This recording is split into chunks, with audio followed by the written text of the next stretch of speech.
शांततेचा महान संदेश देणारे तथागत भगवान गौतम बुद्ध, भारतीय घटनेचे शिल्पकार परमपूज्य नेते डॉक्टर बाबासाहेब आंबेडकर, ज्या ज्या महापुरुषांनी परिवर्तनाच्या लढ्यामध्ये जे आपलं योगदान दिलं अशा महापुरुषांना मी त्रिवार अभिवादन करतो.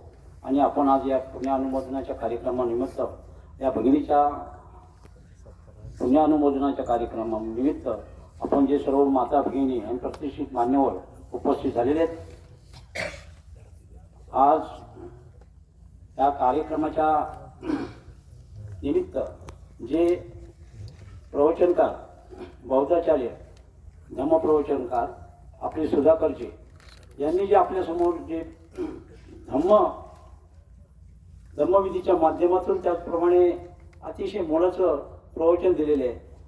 त्यातून आपण काय बोध घ्यायला पाहिजे ते आपण सर्वांना माहीतच आहे. परंतु जे आपल्या परिवारामध्ये जे प्रेम पाहिजे, प्रत्येकाच्या घरामध्ये काय